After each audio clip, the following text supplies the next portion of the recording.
Входите, Дарья Вячеславовна.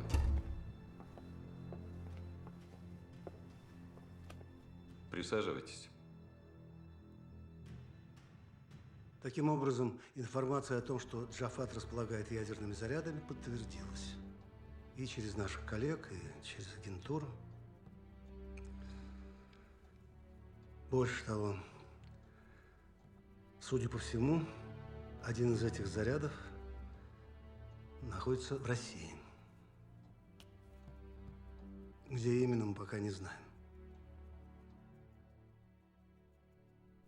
Твоя задача через имеющиеся каналы внедриться в ближайшее окружение Джафада. Легенда уже разработана. Для ее реализации ты подходишь идеально.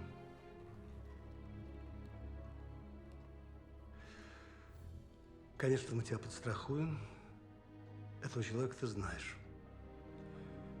Даша, от тебя зависит очень многое. Да что там многое. Последствия этих 4 взрывов невозможно даже представить.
Здравствуй, Джафат. Это он, пропусти его.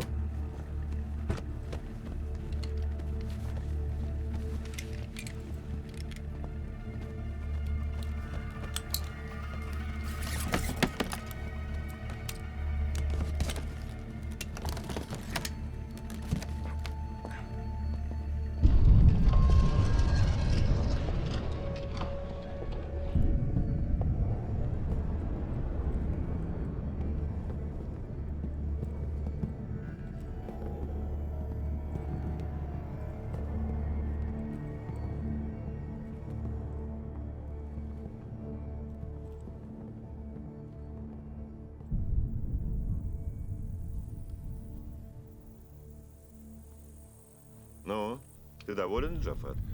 Все относительно, дорогой. Все относительно. Если честно, я бы предпочел наличные. Эти облигации примет любой банк. А, значит, Америка гарантирует.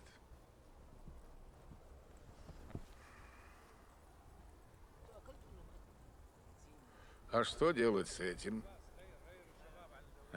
Вы сделали из меня врага человечества. Эту дрянь может купить каждый, у кого есть $6. Чем я это заслужил? Люди не любят террористов. А еще они не любят, когда в океане тонут ваши подводные лодки с ядерными зарядами. А вы почему-то не любите об этом рассказывать. Расскажите всем, что тогда ваши спасатели оказались на месте аварии позже моих людей. 4 ядерных боеголовки в тот день стали моими. И 2,5 года я потратил на то, чтобы заложить их в 4 странах. 4 бомбы. 4 огромных города в разных частях света. Это очень тяжелая ноша, Райли. Я здесь, Джафар, чтобы облегчить ее. У меня 5 детей. 5 детей и уже 11 внуков. Половина из них учится. Кто в Европе, кто у вас. Все они строят планы на будущее. И я не могу их разочаровывать. Но рядом со мной полно сумасшедших фанатиков, которые думают, что все проблемы можно решить только одним способом. И они ни перед чем не остановятся. Итак, заряды активируются телефонным сигналом с определенного аппарата на определенный номер. Зная код, можно не только взорвать, но и найти бомбы. Я готов назвать код, Райли, и указать, где находится передатчик.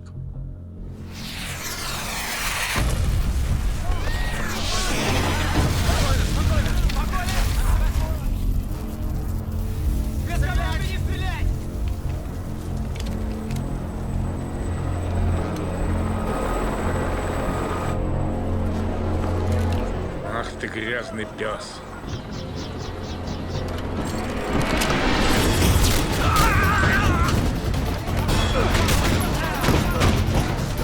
Стой, Джафат, это не мои люди!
Убери ее.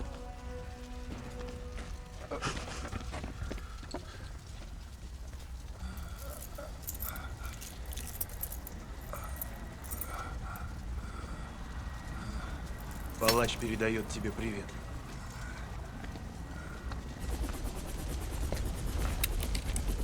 Все в порядке. Ключ у меня. Убейте их.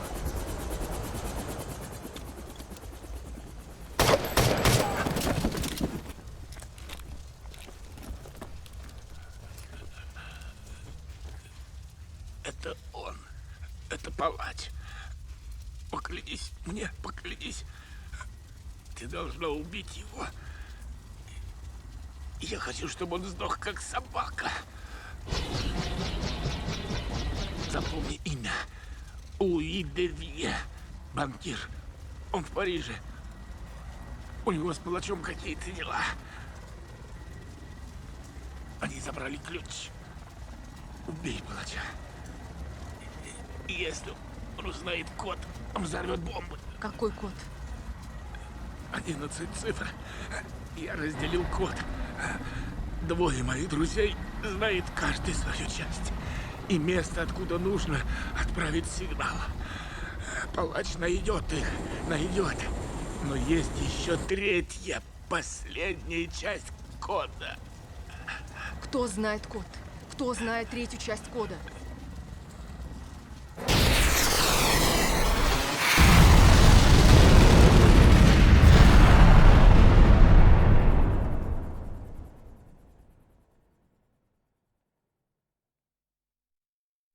Braque les spots sur nous.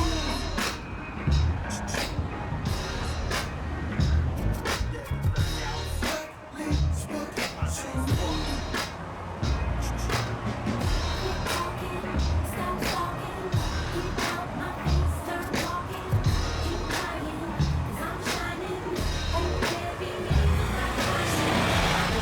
Que je marque les esprits et les ports.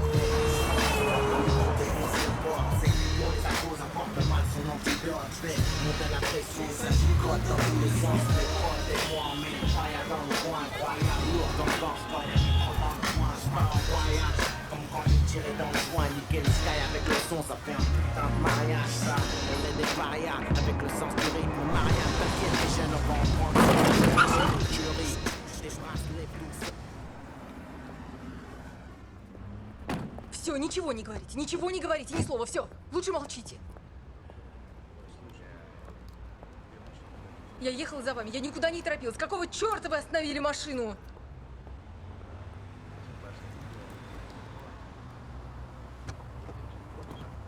Месье, это какая-то сумасшедшая. Мне кажется, нужно вызвать полицию. Подожди в машине, Франсуа. Простите, Только не надо говорить, что у меня глаза на заднице. Чего нет, того нет.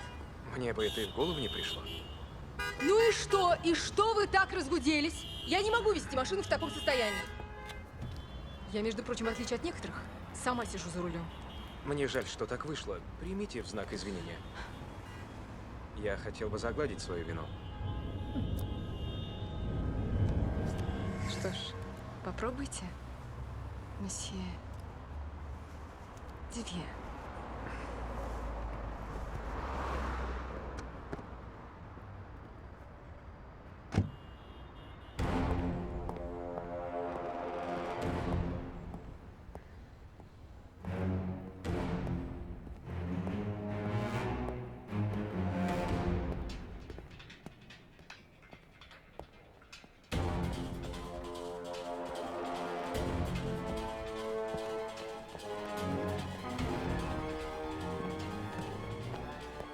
Добрый день, мсье.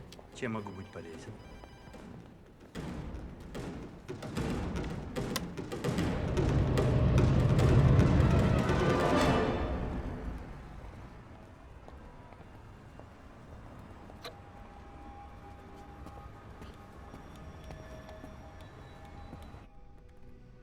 Париж на линии. Канал открытый.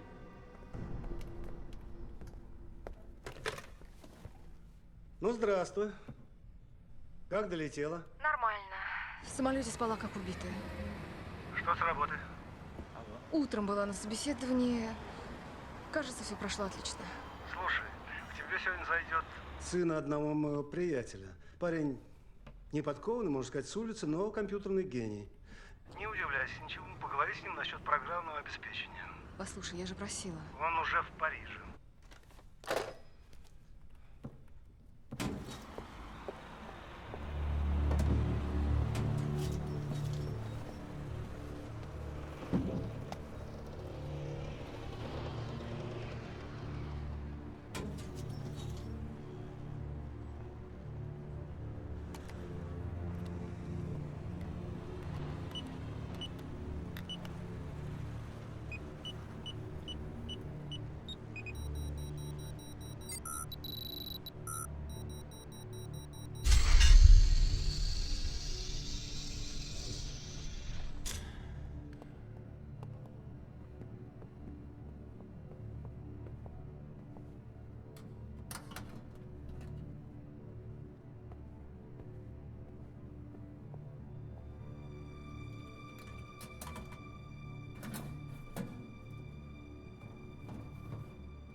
Значит, по легенде нам нужно стать семейной парой.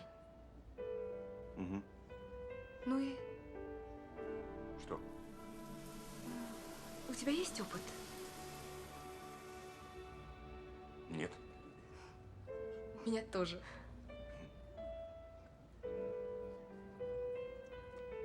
Проблема.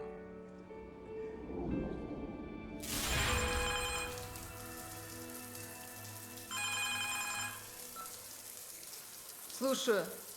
Здравствуйте. Это Мари Клебер? Да, что вам нужно? А я по поводу программного обеспечения. Я занята сегодня, у меня свидание. Но я уже здесь.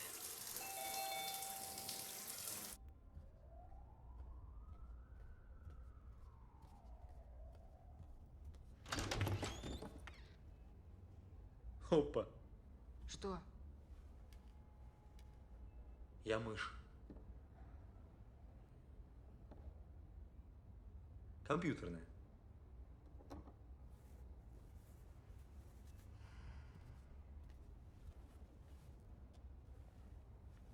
Вообще-то я Антон.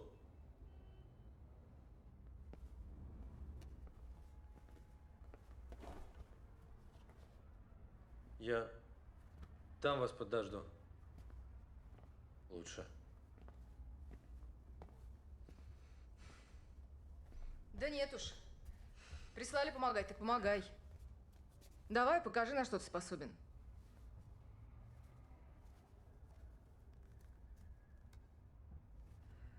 У вас это от пули, да?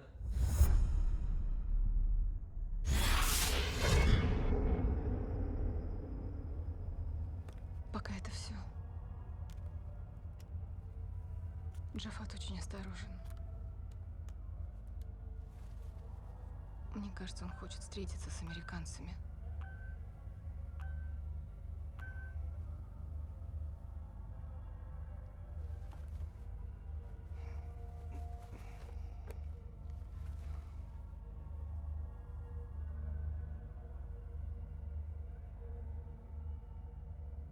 Я должна идти.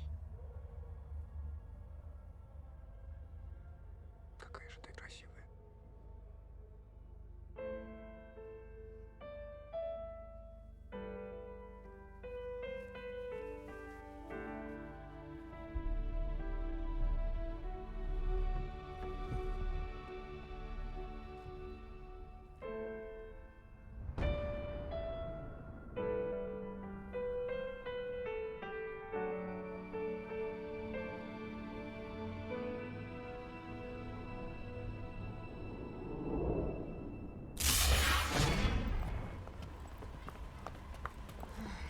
Завтра тебя отправят обратно. А если скажешь хоть слово, то сегодня.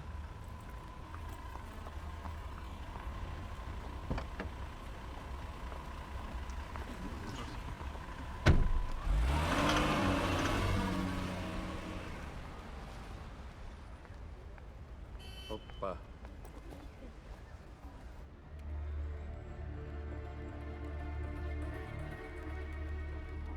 Ты только взгляни на это. Вот это да.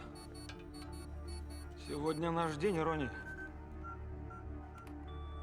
Ты даже не представляешь, на кого мы вышли. Она была там. В тот день в крепости было 48 человек, включая Райли и самого Джафада. В живых не осталось никого, кроме нее. Наши парни нашли там ее отпечатки. Но она европейка. Только непонятно откуда родом. 3 года назад она появилась в окружении Джафада. Женщина, служанка. А на самом деле сторожевой пес. Джафад доверял ей как самому себе. Что она делает в Париже? А Рони? Да еще рядом с человеком палача.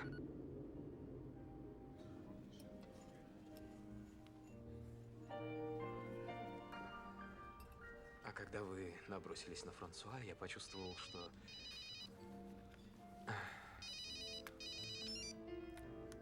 Иначе поговорить не дадут. Ну и что вы почувствовали? Что непременно должен познакомиться. Такое ведь бывает. Бросьте вы. Я уверена, что у вас раз в неделю запланировано свидание с какой-нибудь доверчивой девушкой. Я похож на ловеласа? Вы похожи на человека, который не привык себе ни в чем отказывать. Перестаньте, не старайтесь произвести на меня впечатление, вы его уже произвели. Честно говоря, мне наплевать, ловелас вы или только им кажетесь. Я сейчас могла сидеть в таком же ресторане с одной из своих сумасшедших подружек, сижу с вами. Это более интересное времяпрепровождение.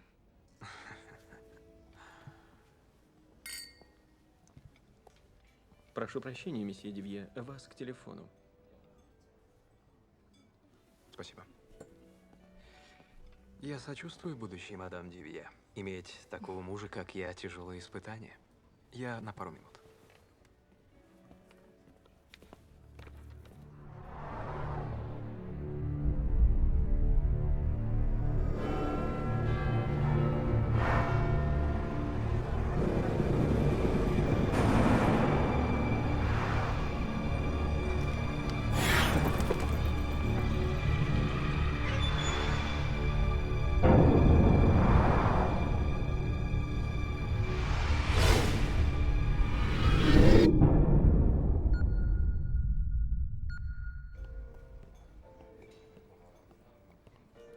Прошу вас.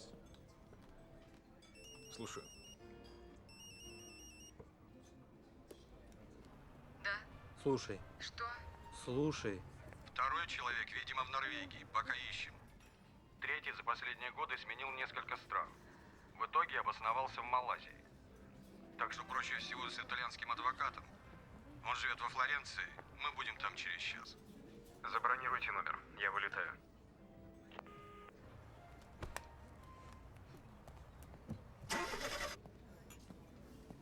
Месье Дивье просит прощения.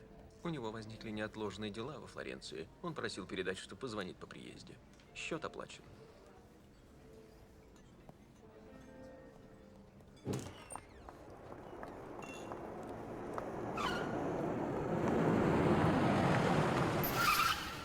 Куда едем?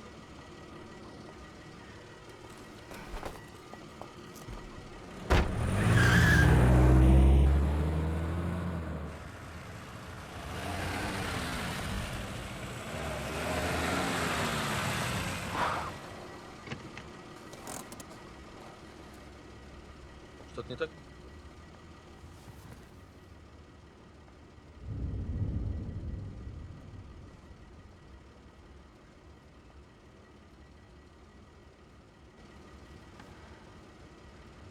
Мотор не глуши.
Не двигаться.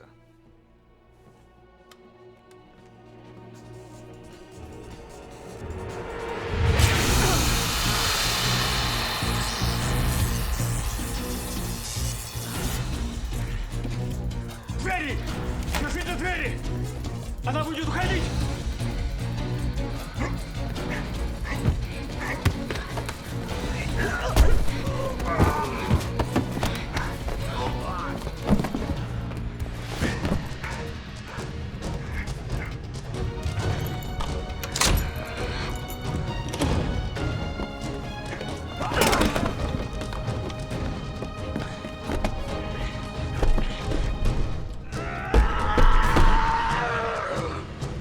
Быстро пересаживайся!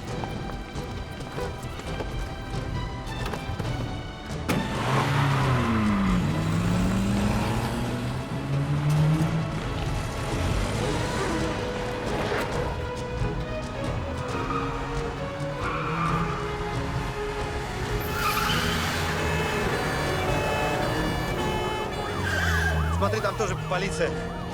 Вижу. Ну все, они нас зажали.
То есть вот это все засаду у дома, полицейских, битые машины.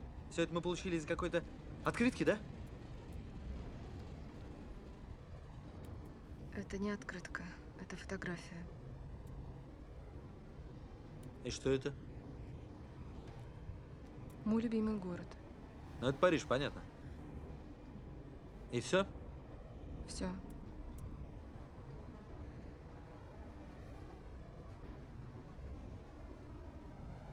Расскажи мне о нем то, чего я еще не знаю. Угу.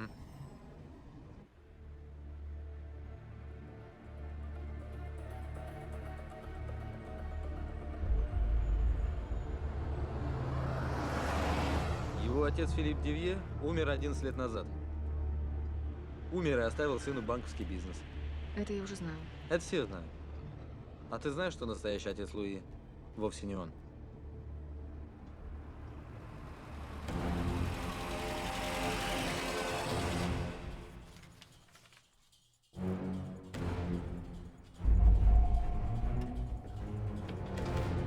Настоящий отец Луи алжирец. В 69-м он взорвался вместе с машиной перед французским посольством в Каире. Луи тогда было 5 лет. Я ничего не знаю. Ничего, поверьте мне. Я всего лишь адвокат. Пожалуйста, не убивайте нас. Ты наверняка еще знаешь, что он закончил Сорбонну. С отличием. Ну да. Но ты наверняка не знаешь, что в 82-м он чуть не попал за решетку. И в чем его тогда обвиняли? В убийстве сокурсника.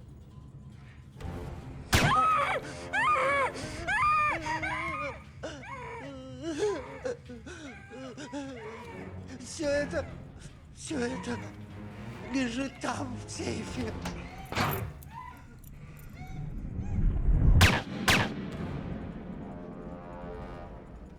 Так, что на фотографии?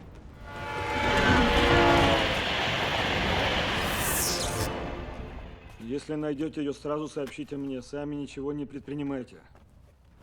А то опять... Ясно, Рони? Сразу сообщите мне. Хотя... Сомневаюсь, что она еще во Франции. Обалдеть. Это и есть знаменитая Флоренция? Неужели наши не могли найти квартал поприличней? Так, нам кажется... Туда, да.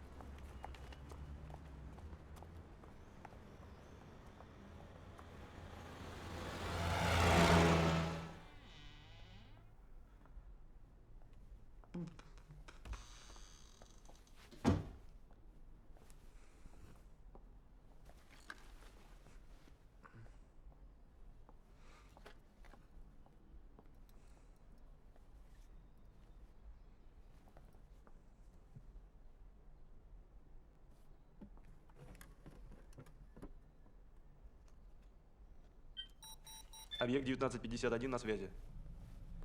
Канал закрытый.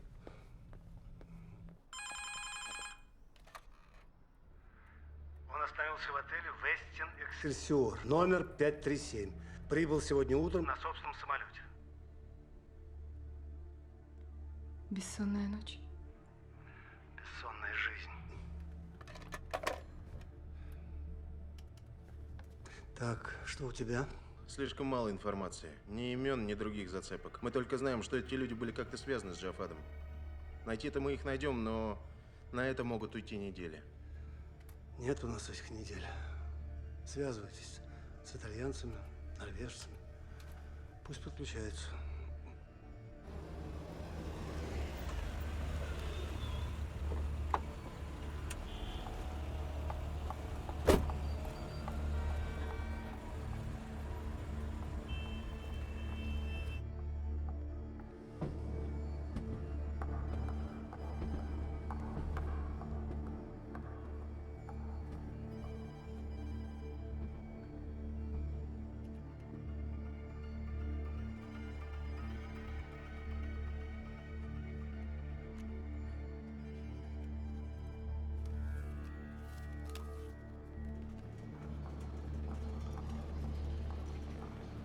Он в ресторане.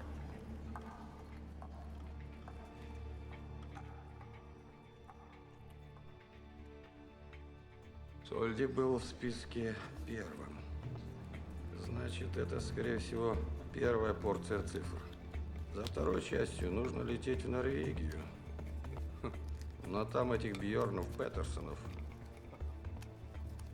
Один из них врач. Он был в плену в Афганистане. Джафат выкупил его в 98-м году. Ну тогда... Нет. Петерсон и Керами уже не ваша работа.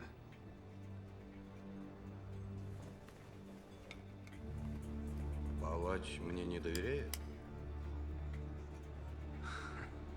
Палач не доверяет ни тебе, ни мне, никому.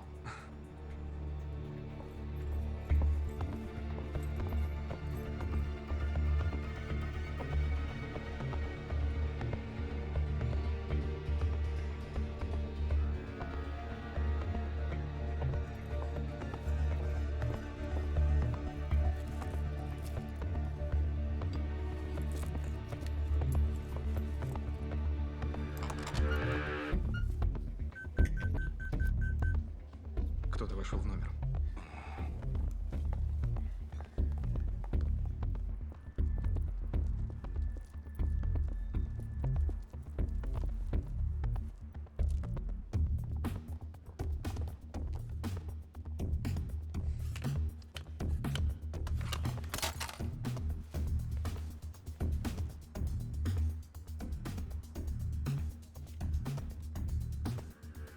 Черт, банкир появился, уходи. Слышишь? Он уже в лифте, уходи. Я еще не закончила. Ты с ума сошла, их там 4. Уходи.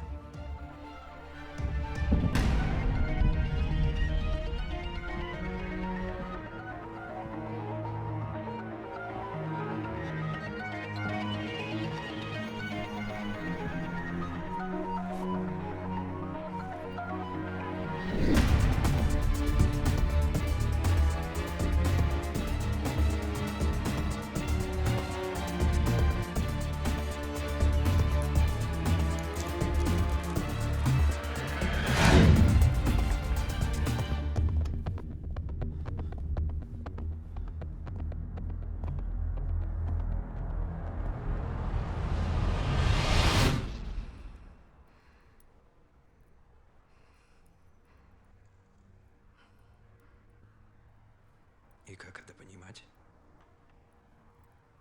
Сюрприз. По-твоему, это хорошая идея?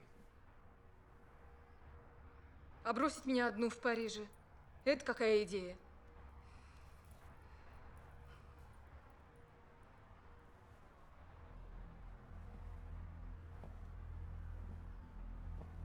Вообще-то я ожидала более теплого приема. Кто тебе сказал, что я здесь? Кто-кто? Да я все отели обзвонила.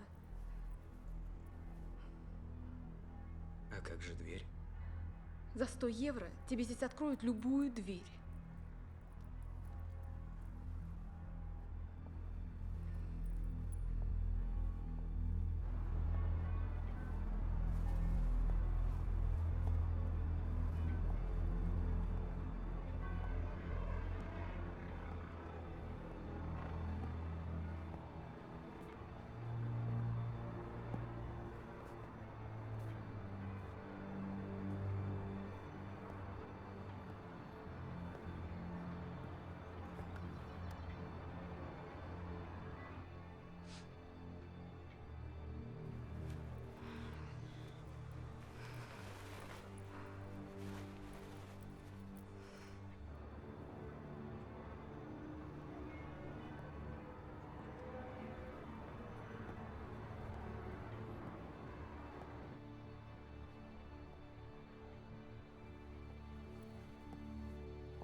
Ну, и долго они будут на меня глазеть?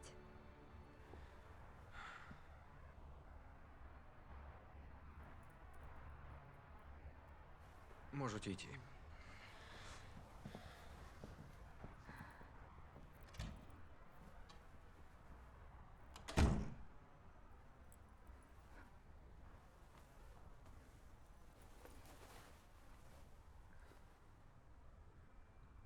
Привет.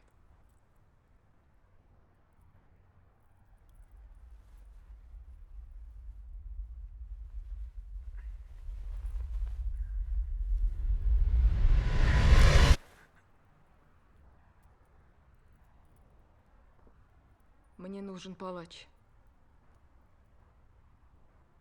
Это плохая шутка, Мари. Это не шутка.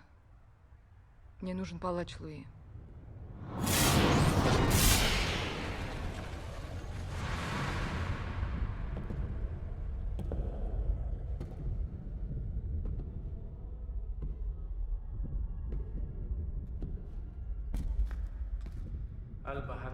Ты меня искал?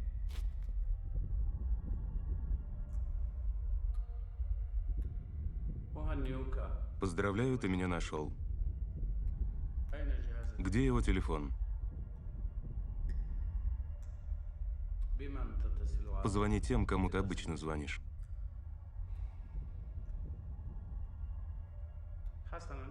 Ладно, я сам позвоню. Слушаю. Охотник на связи, Игорь Дмитриевич. Держите связь, иду. Канал грязный, без пароля.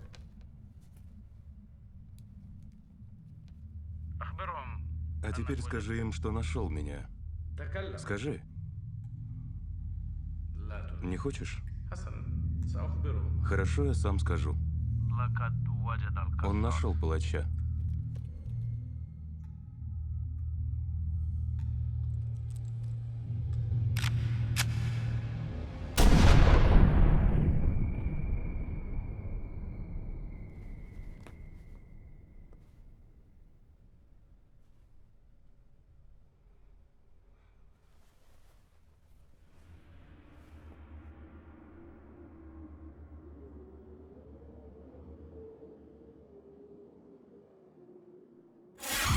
В Норвегии. Что там делает палач? Ты что-нибудь слышала про норвежских террористов? Нет. Его там никто не ищет? Собирайся. Мы едем в Норвегию. Ты не могла бы опустить пистолет? А то Не очень комфортно, когда... Уборка номера. Отошли ее. Уборка.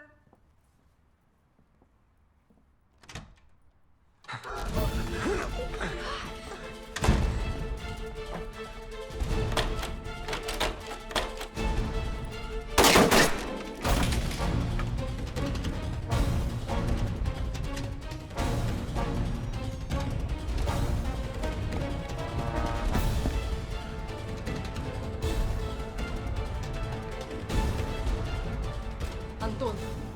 Он ушел, Антон! Ты можешь найти его, на нем маячок. Без компьютера нет, но я уже рядом с ним.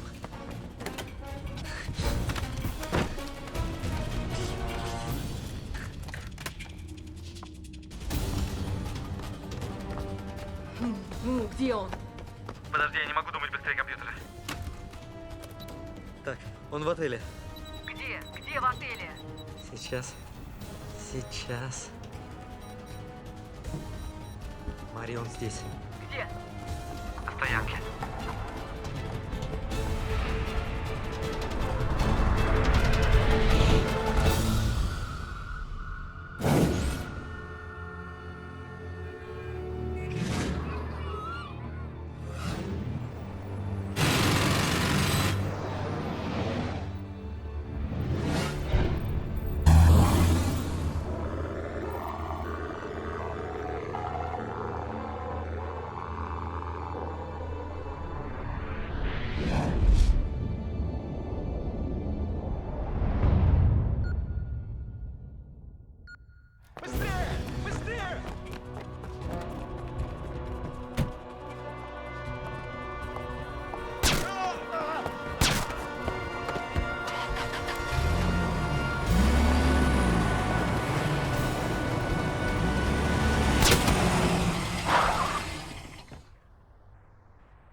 Мы летим в Норвегию.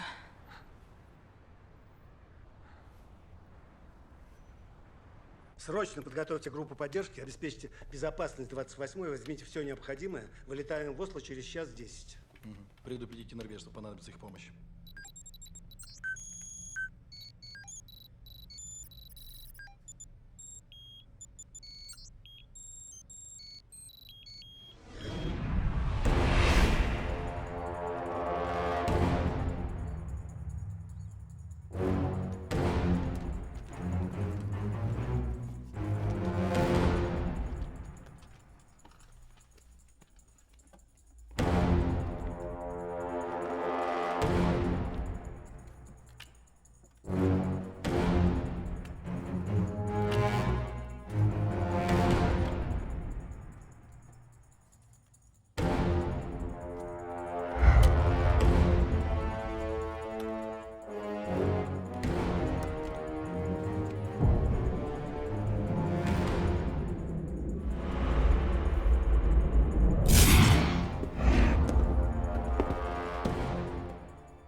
Норвежцев видишь?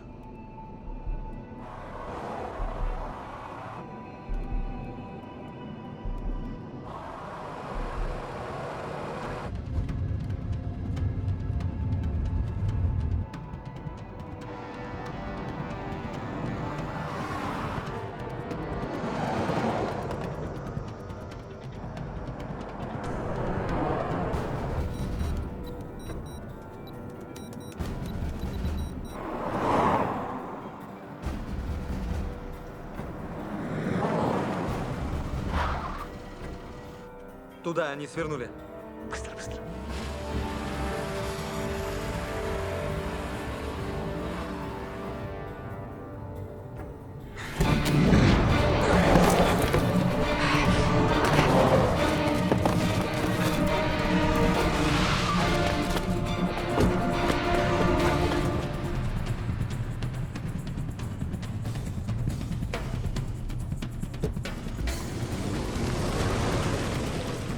Далеко они? Метрах в 300 от нас.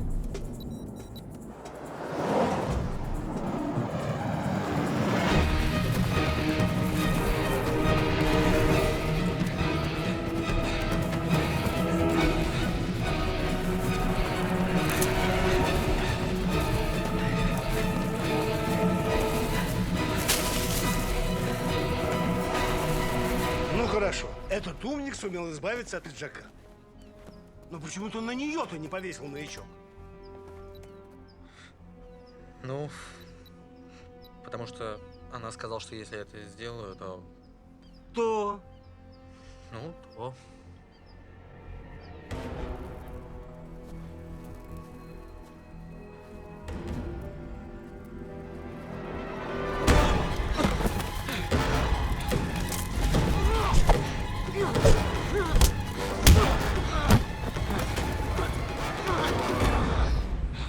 Ты не понимаешь! Он же зверь! Он убьет нас! Убьет нас обоих! Успокойся! Поздно давать задний ход. Просто приведи меня к нему.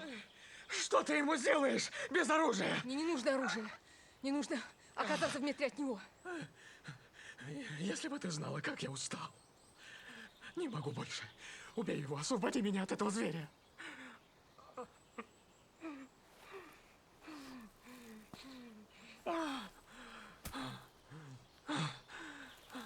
Нам понадобится новая одежда.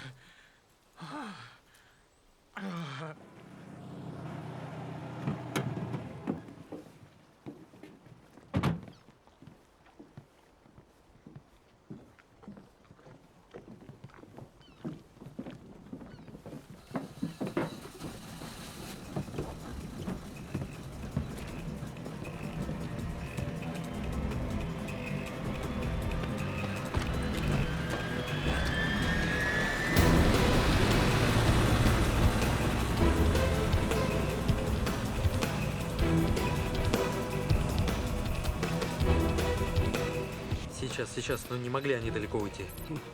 Если у нее включен телефон, то, может быть, получится их засечь.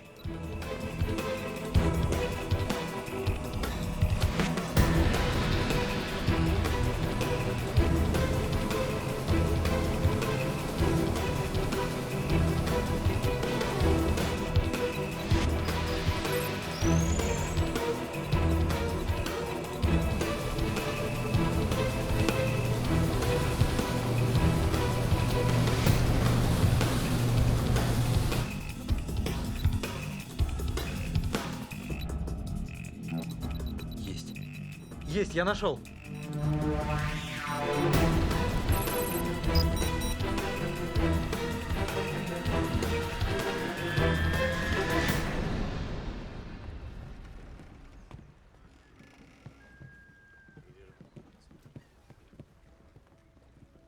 Он ждет тебя.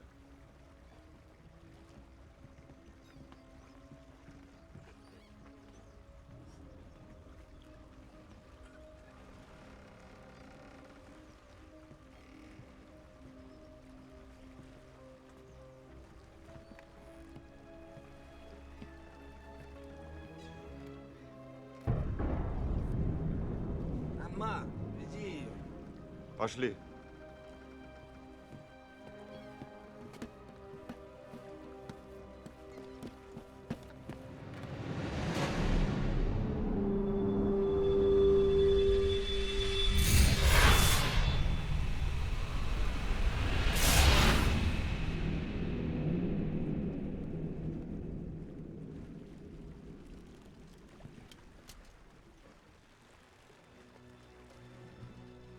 Ты хотела меня видеть? Зачем? Я работаю на паре матч. Моя фамилия Люблан. Я делаю эксклюзивное интервью. Полгода мы готовили съемку, которая должна была стать сенсацией. Уже через неделю я могла встретиться с Джафадом Бензаиди.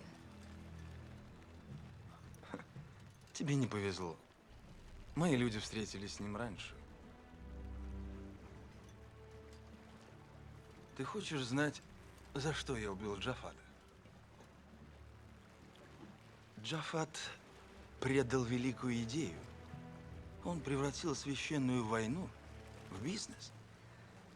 Что бы ты сделала на моем месте?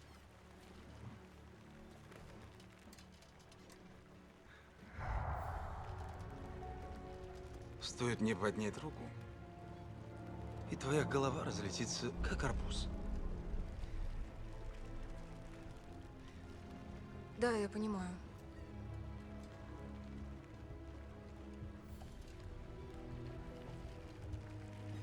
Тебе не страшно говорить со мной? Страшно.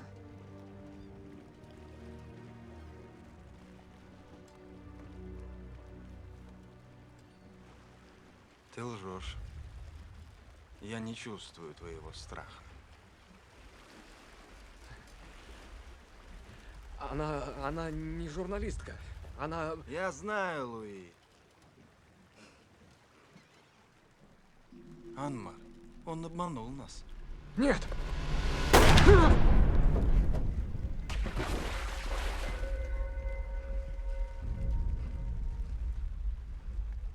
Ну и кто ты?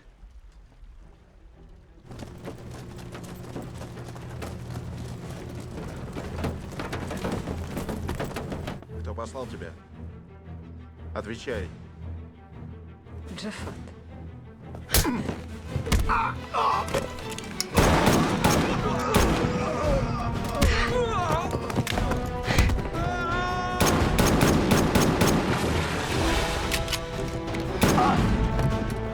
Убейте ее!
И что мне делать теперь?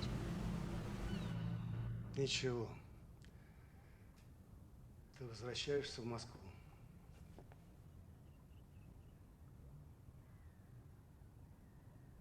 Я видела его. Я смотрела ему прямо в глаза. Так какого черта?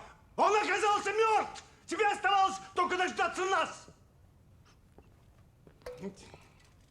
А ты смотрела на него, как волк на овцу! А надо, чтобы как овца на волка! И что в итоге? Палача нет. Бомбы остались, и 2 части номера им известны. А у нас только эта карточка с яхты с 3 цифрами. Может, это и не код вовсе? Или ты считаешь, что некому будет взрывать эти бомбы?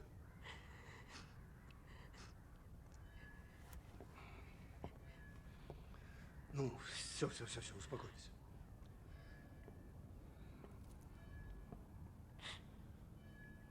Ну, прости.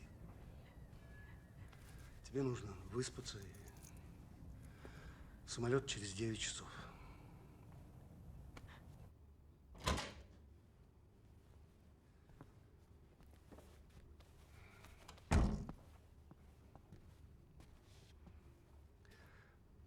Ты там пригляди за ней, успокой. Как? Ну, не знаю.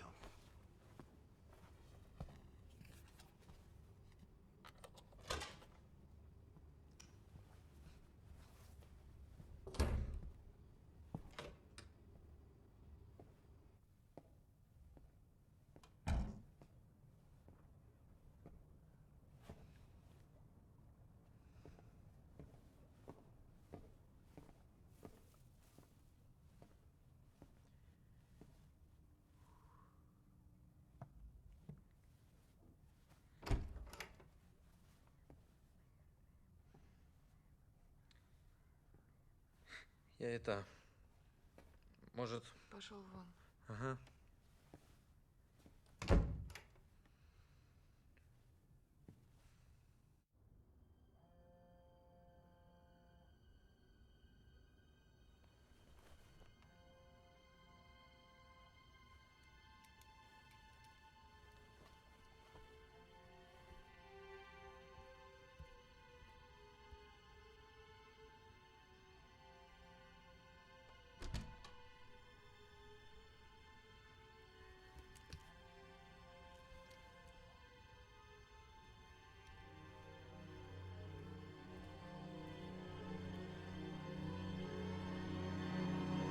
Антон!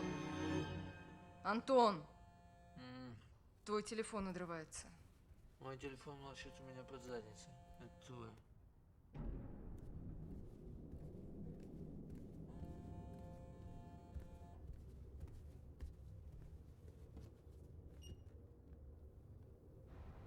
Кто это? Тот, кого ты так долго искала.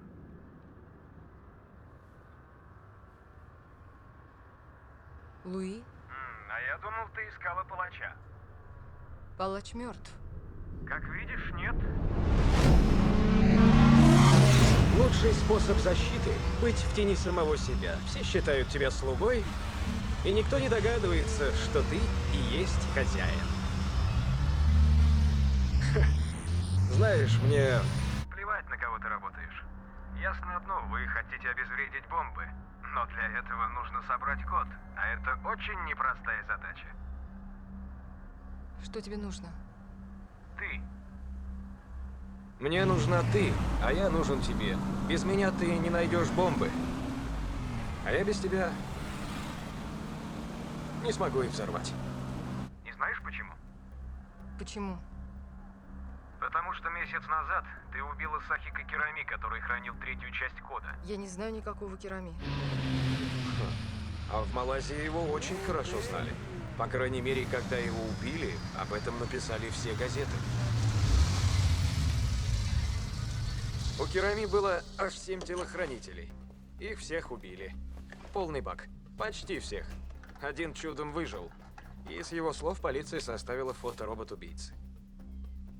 Ты опередила меня. Браво. В Норвегии я заметил слежку и все здорово придумал, правда? Я должен был исчезнуть, погибнуть. Для всех, кто охотился за мной, я исчез. Ты же поверила, когда в меня пустили пулю на яхте. Ладно, красавица, хватит молчать, давай договариваться. О чем? И тебе, и мне нужно собрать код полностью. А еще нужно знать место, где находится передатчик, с которого следует... Отправить код. Ты знаешь, адвокат Джафада оказался болтливым дядькой. У него на руке было клеймо. Он рассказал моим людям, где находится передатчик, и отдал карточку с первой частью кода. В Норвегии попался не такой сговорчивый человек. Но нам нужны были уже только его цифры. Клеймо. Теперь мне не хватает самой малости. Третьей, последней части кода. Я понятия не имею, где ее искать. Я тоже. Ты ошибаешься. И я докажу тебе это, если ты прилетишь ко мне. Одна. Подумай хорошо. Я знаю, где находится передатчик. Вы нет. Я знаю две части кода. Вы? Мы тоже знаем. Ты блефуешь. Нет.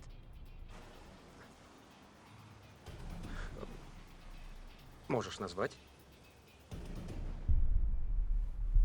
866. Теперь ты. 7843. Отлично. Что дальше? Ну, мы должны стать на время... Союзниками и найти недостающую часть кода. А что будет потом? А потом я убью тебя. Или ты меня. Там посмотрим. Ты, конечно, можешь отказаться, но тогда я... Заряжу людей. Они проверят все возможные комбинации, и рано или поздно они подберут оставшиеся цифры. И тогда... Как мне найти тебя? Оставь телефон там, где ты сейчас находишься. И будь через 10 минут на дороге напротив старой набережной. И не вздумай тянуть время.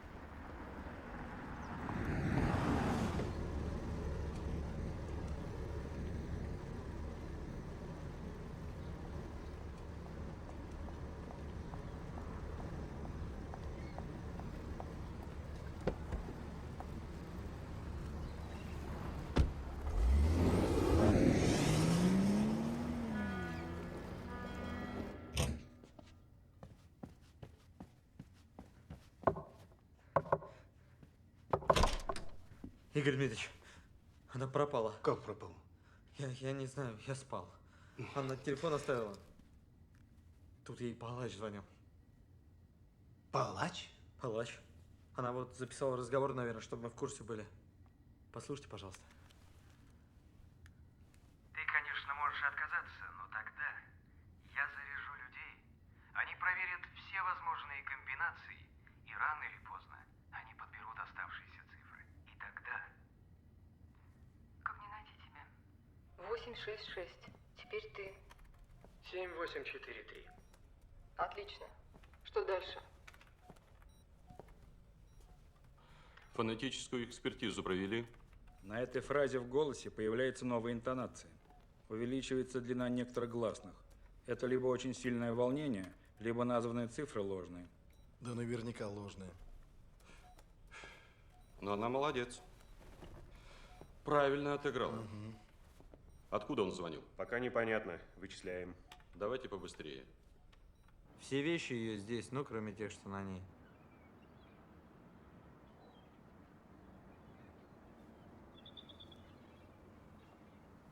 Она даже фотографию не взяла. Какую фотографию? Ну,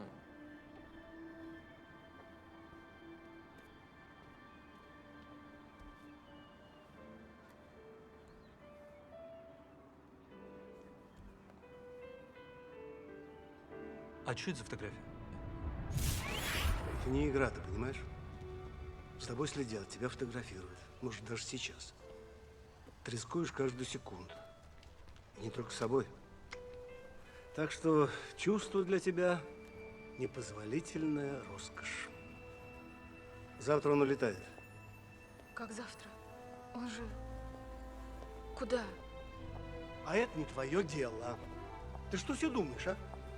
Мы что, сюда в игрушки приехали играть? Мы работаем. Некогда мне с тобой нянчиться. На память.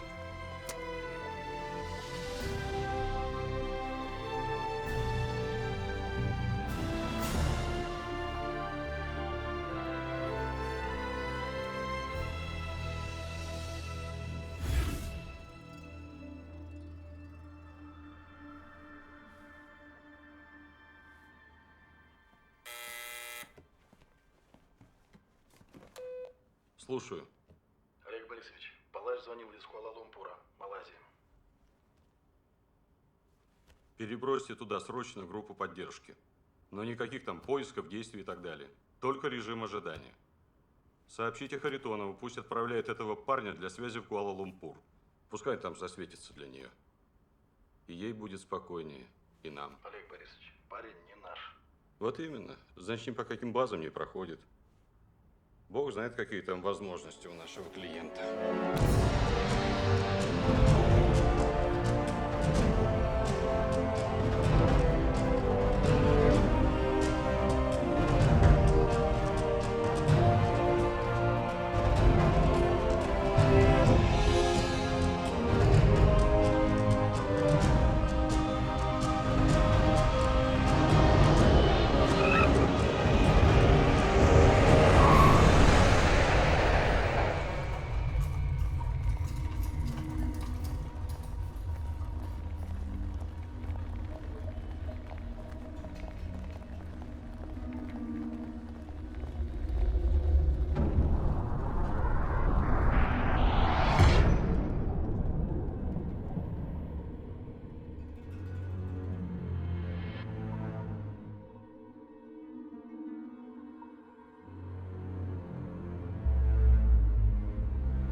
Семейству Джафада принадлежат две компании сотовой связи. Одна на Ближнем Востоке, другая в Юго-Восточной Азии. Есть свой спутник на орбите. Можно предположить, что Джафад мог использовать эти возможности для кодирования и активации ядерных зарядов. Компании можно проверить? Уже работаем. Где бы мы ни находились, твоих людей не должно быть поблизости. Как видишь, их уже нет. Никакого оружия. Никаких неоговоренных звонков. Мы должны быть все время на виду друг у друга. Все время. Есть проблема. Какая?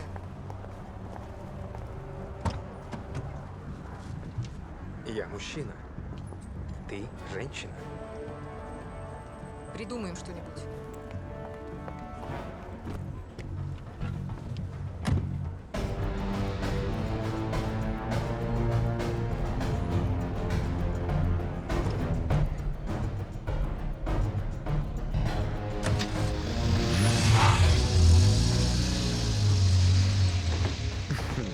Как Джафад мог довериться такой женщине?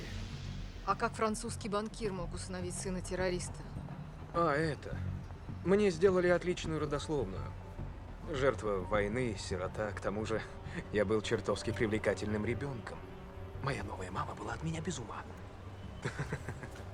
Потому что не знала, в кого ты превратишься. Да, я рос и был бомбой с часовым механизмом. Когда пришло время, я снова осиротел, обо мне вспомнили мои арабские друзья. Они многое мне объяснили. Им нужен был такой человек. Богатый, сильный, преданный идее. Знаешь, такие, как я, делают революции. Через наши спутники идет плотный контроль за всей территорией Ближнего Востока и Юго-Восточной Азии. Если кто-то попытается активировать код, мы, конечно, засечем сигнал. А вот дальше проблема. Неизвестно, где находятся заряды, неизвестно время срабатывания передатчика, неизвестно, откуда пойдет сигнал. Только не строй из себя мессию. Для таких выродков, как ты и Джафад, вся эта ваша идея – просто большой бизнес. Что, хочешь стать террористом номер один? Да. Чтобы к тебе потянулись деньги. Деньги или идея. Какая разница? Тебе не все равно, почему взорвутся эти бомбы? 4 огромных города отправятся в ад. Это главное. Ты просто сумасшедший. Да.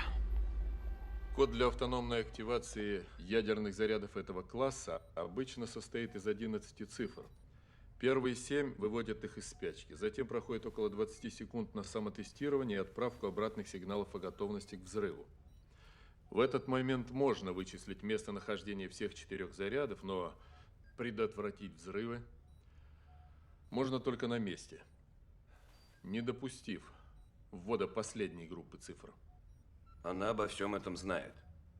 Да, знает. Ладно, все, отбросили эмоции. К делу. Почему Джафат приказал убить Сахика Кирами? На Ближнем Востоке Кирами организовывал для Джафада съемки пыток, убийств, терактов. Здесь, в Малайзии, ему, видимо, понадобились деньги. И он стал шантажировать этими пленками Джафада. Ну и кто теперь вместо Кирами? Кому Джафат поручил хранить последнюю часть кода?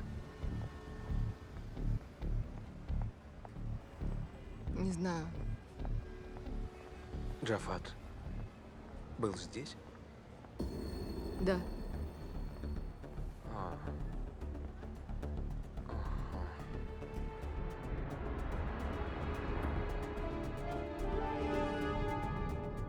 Здесь я встречалась с Джафадом 14 апреля. Он жил здесь один?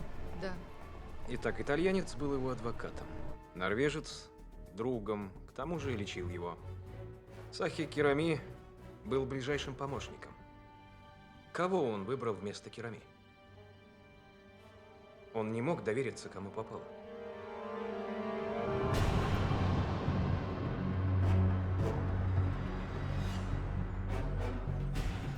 Сколько вы здесь были? Мы улетели утром того же дня. Он кому-то звонил? При мне нет. С кем-то встречался? Что? Встречался. С братом. Саид здесь?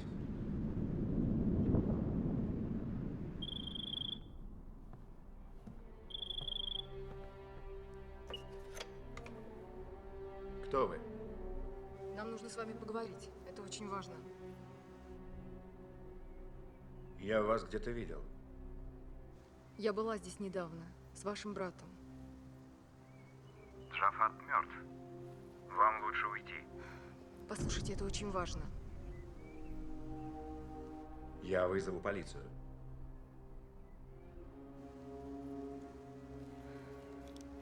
Полиция не отомстит за вашего брата. Уходите.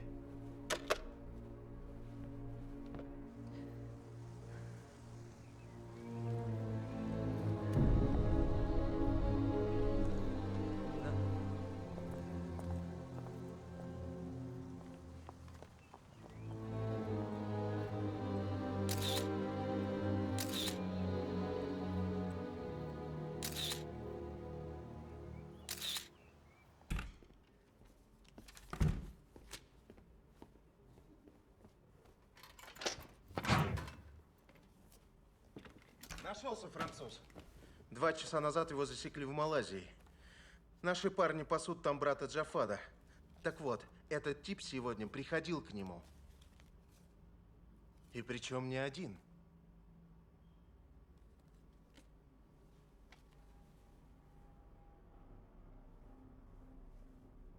Передайте взять их под плотным наблюдением. И пусть сразу же сообщают о всех их передвижениях.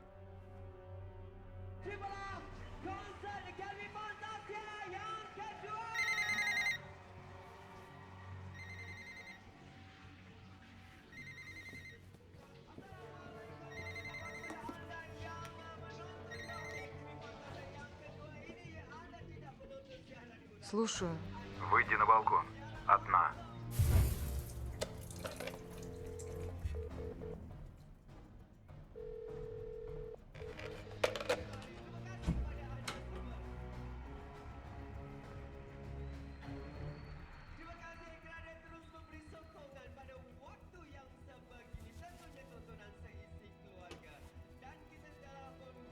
Кто звонил? Не знаю. Наверное, номером ошиблись.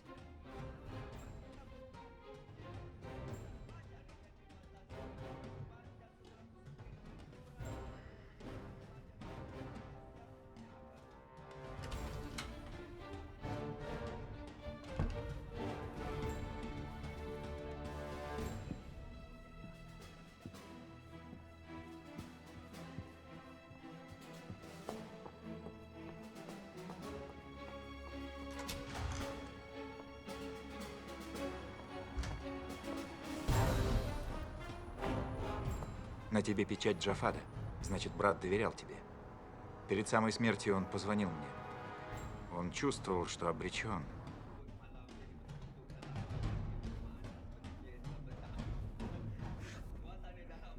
Джафад сказал, что Где мы можем встретиться? на смотровом мостике. Через час.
Ты не должна ему верить. Он тебя обманет.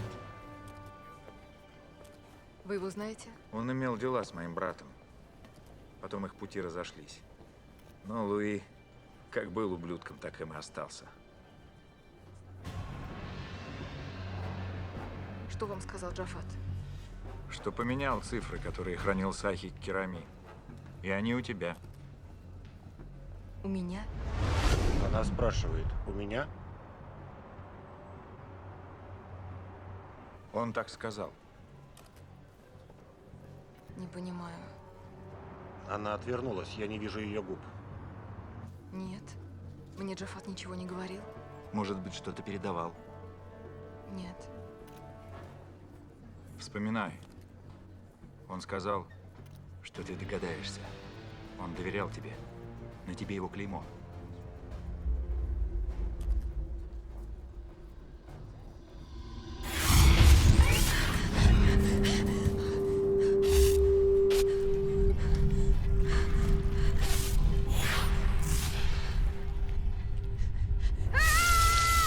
Запомни этот день.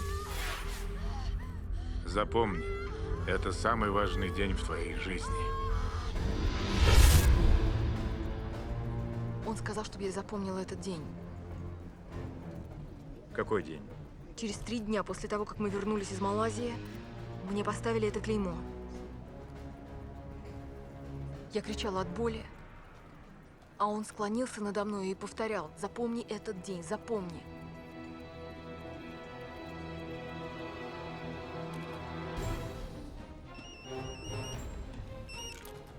Он так и сказал, чтобы ты запомнила этот день, да? Стоит допустить малейшую ошибку, и уже не будет времени ее исправить. Значит, через 3 дня после возвращения из Малайзии Джафад поставил тебе клеймо. Давай посчитаем. Из Куала-Лумпура вы улетели Утром 14 апреля. Значит, вечером вы уже были в его крепости. Плюс 3 дня, получается 17 апреля. 17:04. Так просто. Ах, Джафад, старый лис, а!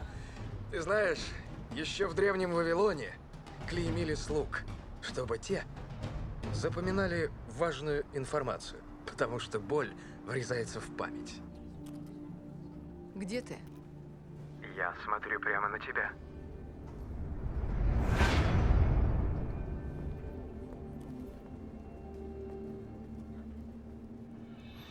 Все, мне пора. У меня скоро самолет. Наше сотрудничество закончилось. Я убью тебя. Не думаю. У тебя и без меня сейчас Будет много проблем. Бай-бай.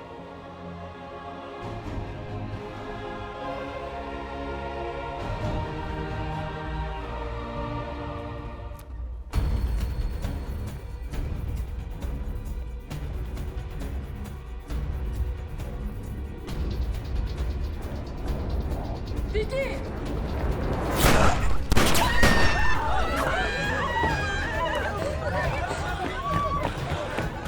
Сюда, сюда! Скорее!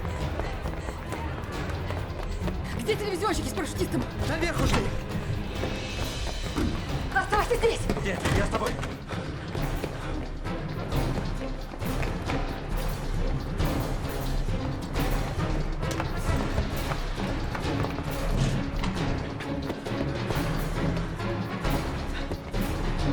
Прыжок, правда, очень опасный. Мы даже перекрыли площадь, чтобы там...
Слушай, это же она. Точно, она.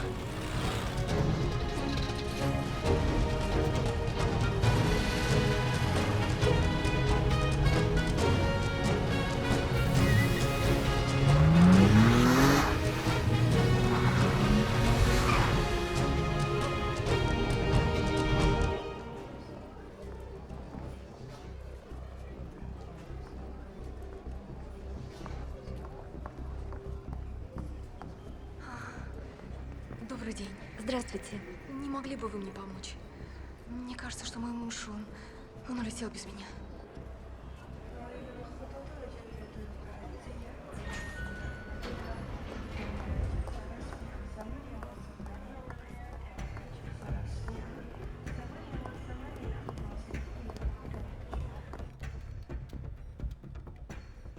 «28-я на связи». Соединяй. Я в аэропорту Куала-Лумпура. Полчаса назад наш друг вылетел в Бангкок. Он зарегистрировался под фамилией...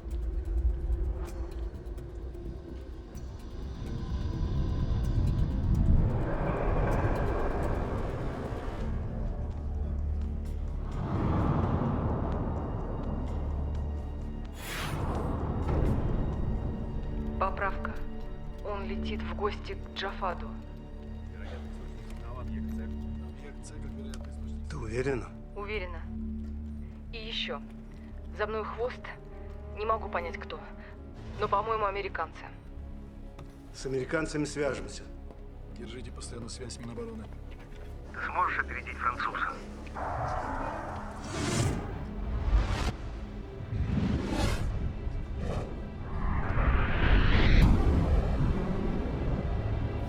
Попробую. Но понадобится ваша помощь. Ну, вообще-то мне вечером нужно быть в Москве. Нет, ну если надо, конечно, поможем. Только изменение маршрута надо бы согласовать с местными. Об этом не беспокойтесь, вопрос уже решен. Ага, понял. Олег Борисович, а как мне к ней... Кто она позвонит?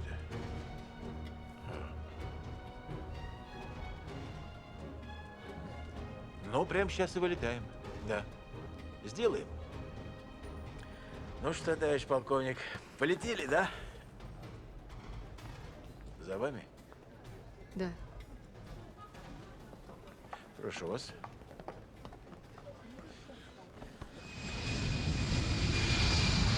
С большой долей вероятности установлен пункт управления ядерными зарядами. Наш сотрудник доберется туда вовремя, но один. Необходима поддержка. Успеваем только военной авиацией с акватории Персидского залива. Николай Петрович, страна проблемная, но речь идет о ядерном терроризме. Думаю, что нас поймут.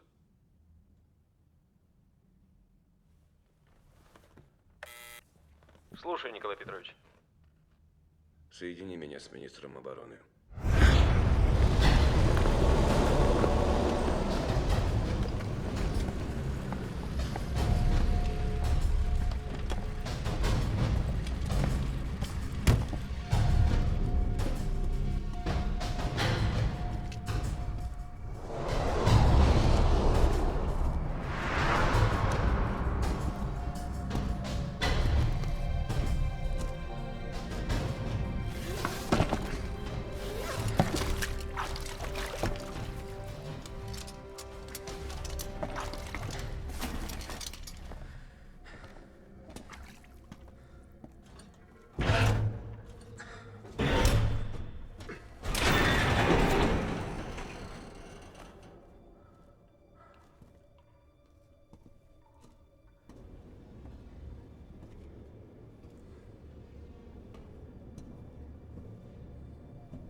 Я не знаю, кто ты. Но если ты смотришь эту запись, значит, меня уже нет в живых. Если ты мой друг, ты знаешь, что надо делать. Если враг, поторопись. Вокруг очень много пластида, и через 5 минут вся крепость взлетит на воздух.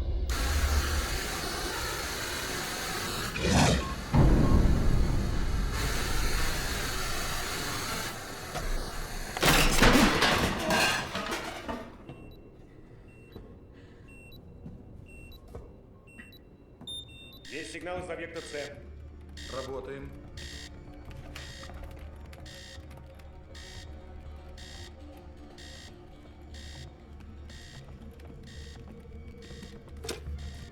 Николай Петрович, сигнал обнаружен.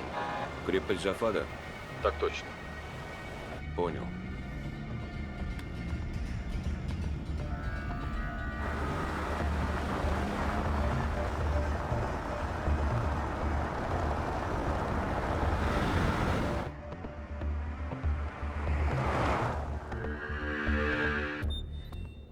Ты все-таки назвал мне неверные цифры. Введена первая часть кода. Устройства разблокированы. Введите вторую группу цифр. Уважаемые коллеги, мы пригласили вас для того, чтобы проинформировать, что в данный момент в зоне Персидского залива проходит секретная операция с участием офицера Федеральной службы безопасности. Как ты сюда прошла? Договорилась с твоими людьми. По нашим сведениям, Центральное разведывательное управление ведет за ним наблюдение, ошибочно принимая его за члена террористической организации. Введена вторая часть кода. Идет самотестирование устройств. Пошли ответные сигналы. Первые координаты есть. Есть второй город. Есть третий. Четвертый есть. Нашли. Это Нью-Йорк, Токио, Лондон и Москва.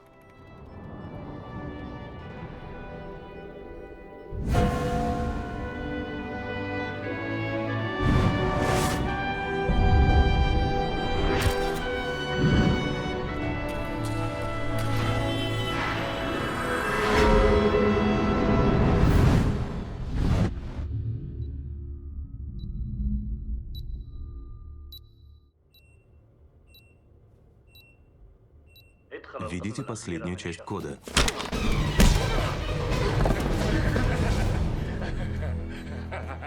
Неплохо для банкира. Да, девочка, игры закончены.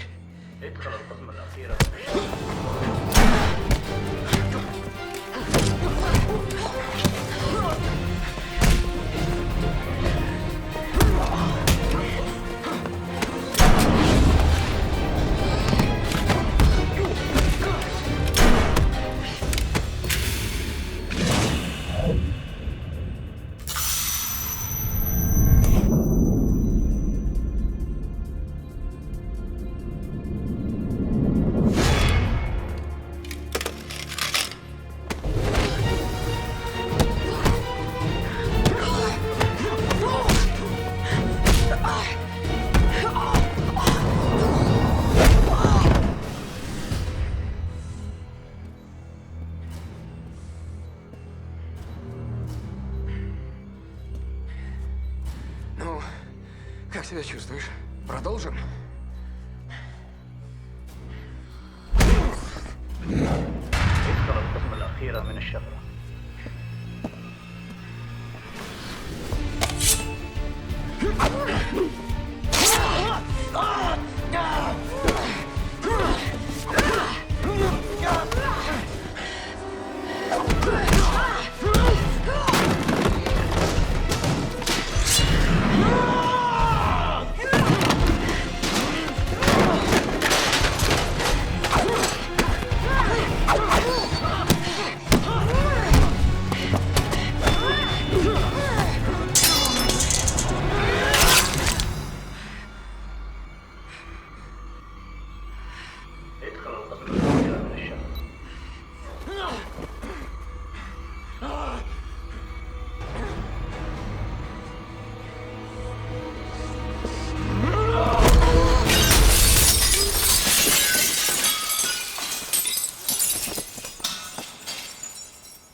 ادخل القسم الأخيرة من الشفرة. ادخل القسم الأخيرة من الشفرة.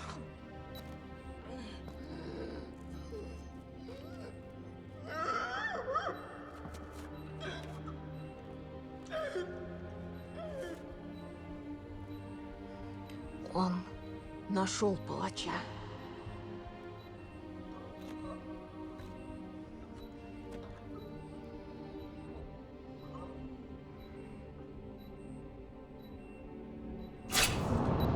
ادخل القسم الأخيرة من الشفرة.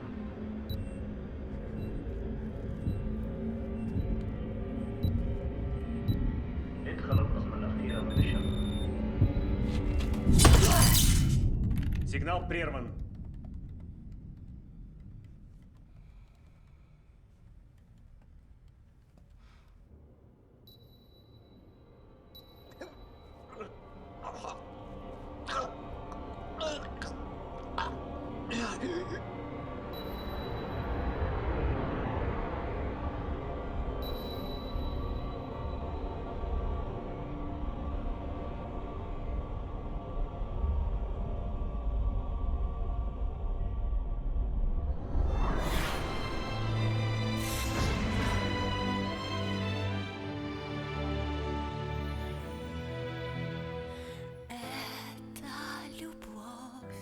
Могла бы мимо нас пролететь. Она могла бы не мне осколком острым сердце задеть. И в самых долгих ночах, когда в душе 100 лет холодов, в самом горьком из снов теперь нам будет сладко вдвоем. Эту сладость губ твоих я ощущаю и теперь. И эту сладость не сотрут ни время, ни дожди. В сумерках душа застынет без огня, но вспомнишь ты про небом это на двоих, сладость губ твоих. Эта любовь могла бы мимо нас пролететь, и навсегда 2 слезы застыли на разбитом стекле. И в самых долгих ночах, когда 100 лет холодов, в мире этом и том нам вечно будет сладко вдвоем.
Стрелять только по моей команде.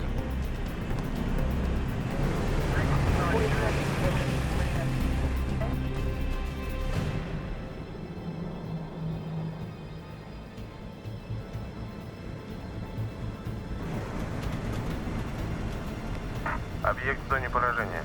Ждем команды.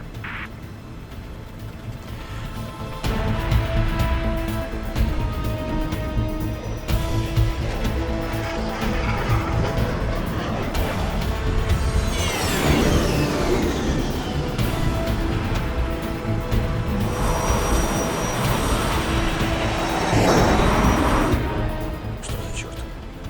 А это еще что такое?